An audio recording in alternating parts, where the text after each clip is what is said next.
shopping yung dalawa, oh. Bargain yung binili. Bargain.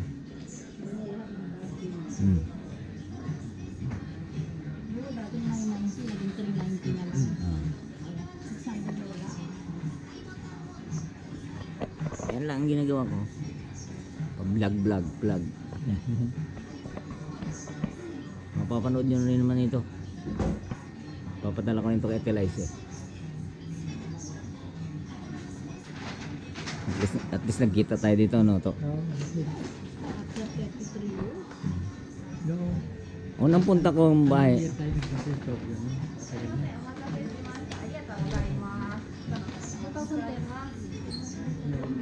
Kaya mo, unang punta ko sa inyo, bahay nyo, sa Bulacan pa yun. Ngayon wala na kami doon. Bininta nyo yun. Bininta, tagal na.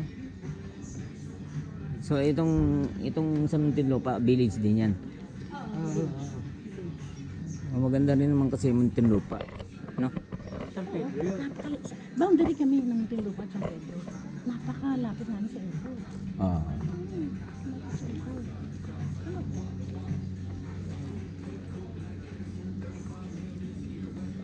Napakadali na lang pumunta sa airport niyan, di ba? Oo. Kasi hindi traffic. May ano na kami. Di ba may skyway? Meron. Basta sa amin Mula sa amin pag hindi traffic, 20 to 25 minutes sa airport.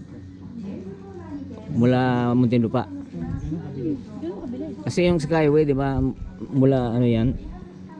Dating South Super Highway, dinugtungan na yan, di ba?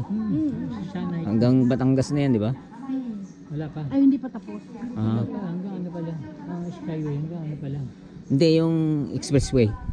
Oh, expressway, yes. Oh, talaga, malayo na. Hanggang Lipa na yun eh. Yung to start toll. Diretso na ngayon, ano muna. SLEX ka muna, tapos start toll. Hanggang ano, di ba? Hanggang Batangas Pier. Hanggang Batangas Pier. Tapos may ginagawa sila, papuntang Bicol. Iba naman yun. Madaan dun sa start toll na diretso ka ng Bicol. Puro highway na ano. Dati ang bagal-bagal pag pupunta ka ng Bicol, tagal. Naku po. Sige na, pasok tayo sa mall. Saan mall? Hindi ko alam yung mall dito. Ito kasi hindi mall ang tawag dito. Parang outlet. Parang outlet. Diyan. Dito ba dati yung... Bakit nila napunta Dito dito? kami galing nung gabi. May supermarket. Na Naku, ibang ano yan. Ayaw.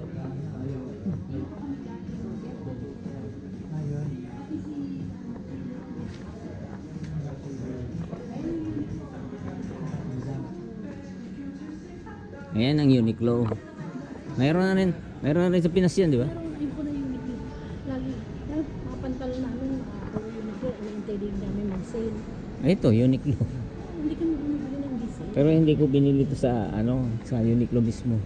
Sa Outlet yung parang recycle. circle. May nabili kami t-shirt. Napakamura. Sa workshop ba yun? Yung Parang workshop. tindahan. Pero di, Sundang piso isa. dito siguro. Puti.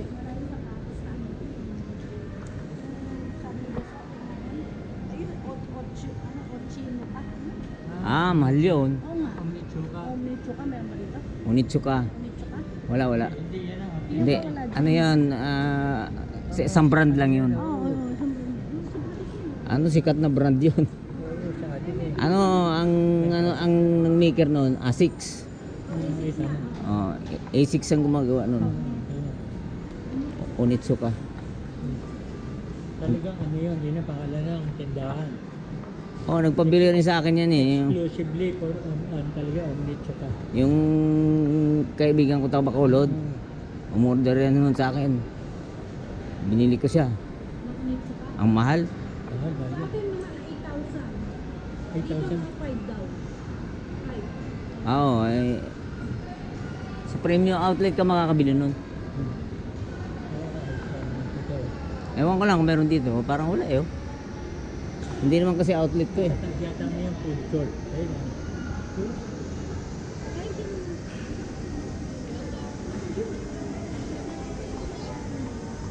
Hindi naman kasi outlet ito.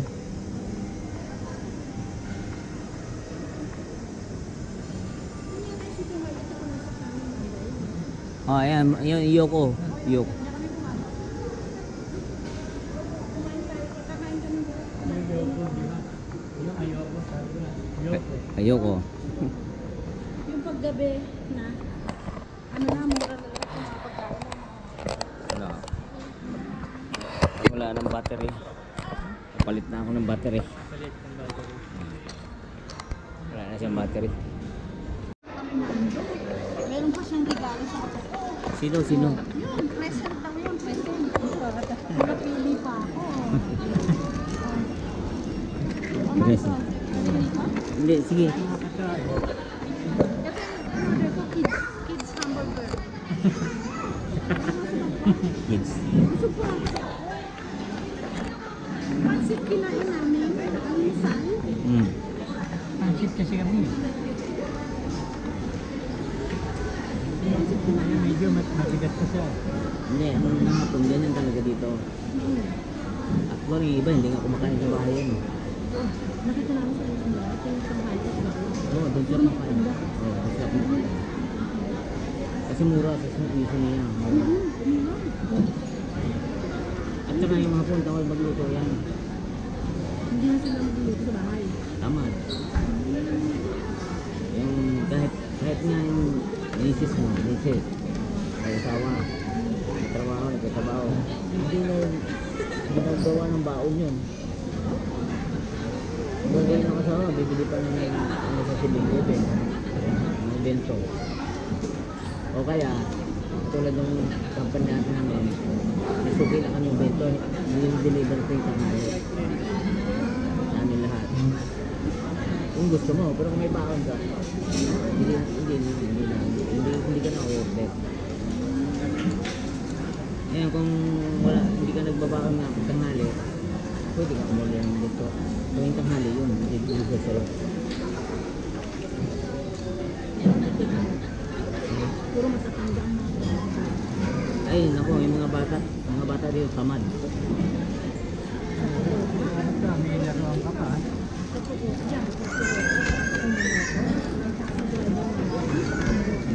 Oo, meron nga akong kasama dati, 72 na. Nagtatrabaho pa. Hindi driver, nagtatrabaho sa company. Kasama ni Berta ilang taon din? Ano saan? 73 years old pa. Sabi mo, high school. Alam mo bakit?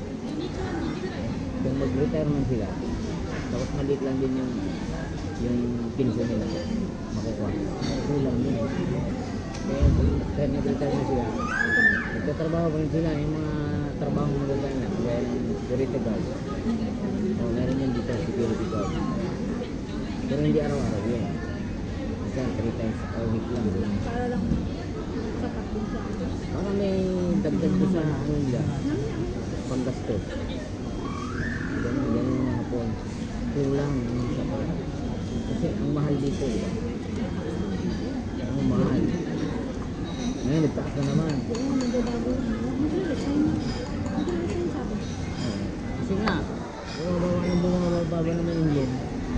Ang dollar ay pataas ng pataas. Biro mo dati, 48 yan yan.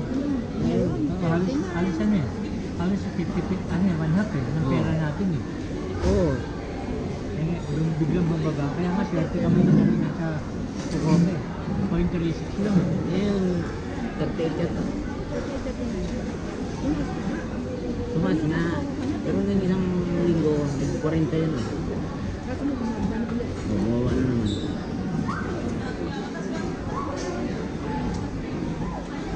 Kasi yung, ano na yan, yung mister, parang ano siya? Mahina yung ano niya ba? Pamalalakad.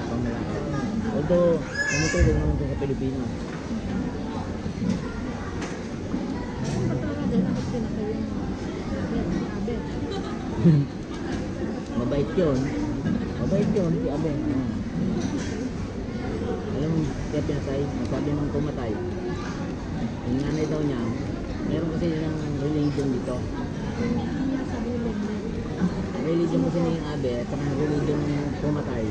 Ang nanay ng pumatay, Isa. yung isa.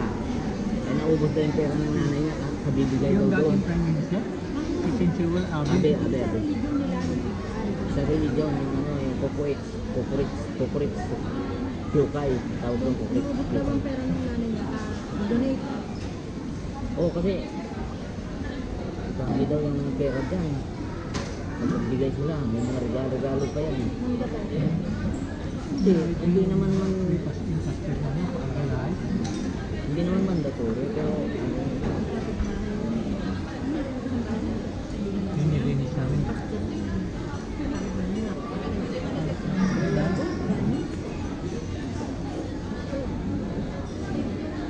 ang problema dito, nakibahan mo, walang naglilinis. Pupapayan sila ng ano, ng magdadamo. Naglilinis. Mahal. Ano yan eh, kung sana negosyo din yung dito eh.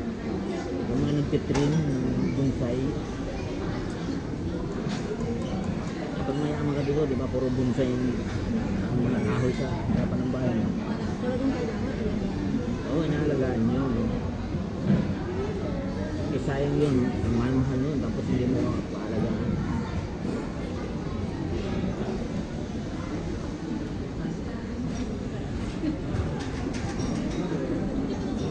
May marami na nga dito eh. Mga Pilipino, ka-permanent ka, makakuha ka na ng bahay eh. 30 years to pay. Saka napakaraming bakal na Meron mo dito, pinamimigay na lang. sabi nga, meron na daw lugar, tiran mo lang. Pinamimigay na lang yung bahay.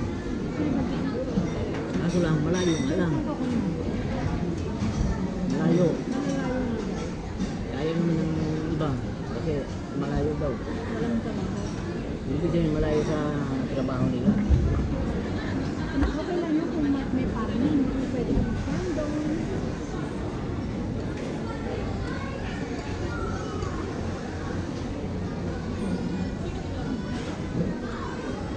Ang ganda ito kasi sa ramen. Isang wala ramen. Ayan o. Kita mo yan o. Lumulutang yung ano o. Mantika. Yung cholesterol. Sarap naman. Ang lasa. Yung sabaw niyan kasi, nilagang ano, yung mga nilagang baboy ba?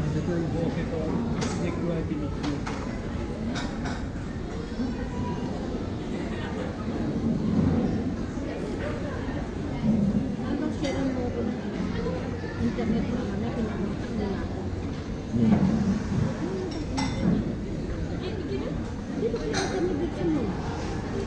Hindi makakonect. Wala. Baka ano, kasi kung siya meron.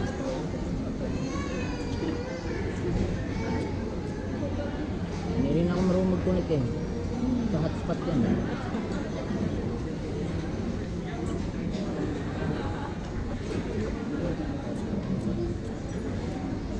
Sa mga family mo. Hindi pala yun. Hindi pala yun. Dati kasi, sabihin yung libre din wifi dyan. Ang ginagawa ng mga tao, paparada lang, tapos magamit ang wifi. Hindi na meron. Pero hindi naman bumibili. Hindi naman sa binibenta, tinanggal. Makakablo lang daw. Para maka-internet. Oo, naparada lang. Sa harap na sa binibenta.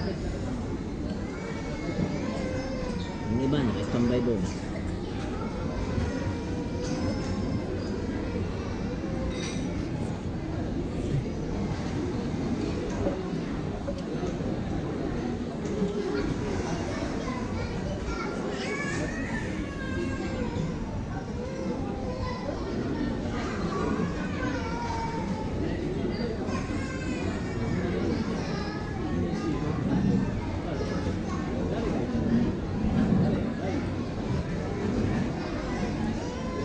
Nagluto nga ako nito eh.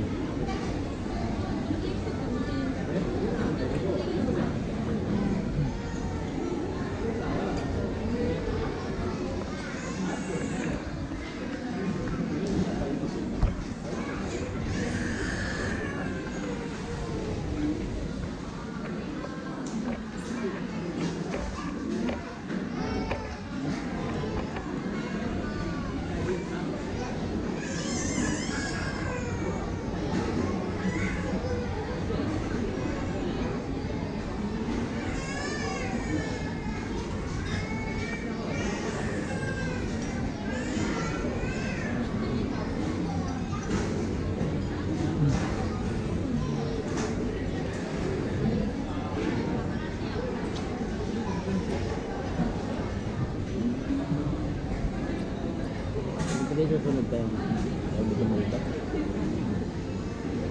Hindi pa usap yung message sa akin. Hindi tayo ng bahay. Ang dalawa ng bahay. Tapos yun yung basura na rin ako dito. Buti yung bahay niya may gamit. Binakantinan niya yun. Kaya akala ko.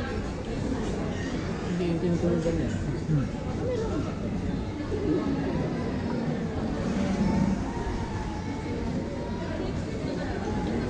Bibili naman niya. Hindi naman masyado luma. Malapit sa bahay. Hindi ibig sabihin, hindi pa masyado luma. Hindi pa rin. Mabibili yan.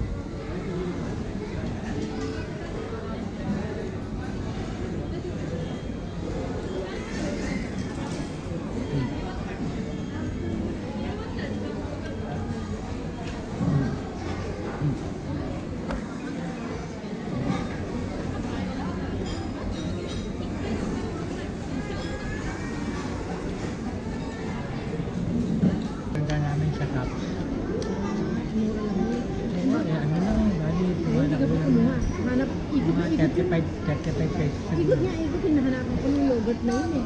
Kaya kami ginagulog. Ano, Marami naman yogurt sa supermarket. hindi, wala kami matagos sa supermarket na nakita namin eh. Meron naman. May mga flavor yun. Strawberry. Yung kasi, libre kasama niya. 62 rin, mag-anak din naman eh. 25 minutes eh. Yun pala kasi mga anak ng ulihan niya. Edi, dapat, na bakit? Gusto mo bang pumunta? Kaya ako tinanong, sabi ko, pwede rin, sabi ko. Sabi niya, baka ako mag-piso pair. Tama-tama, nag-usap ko na yung linggo daw ko. Nag-piso pair nga. Sabi ko, May isa na lang.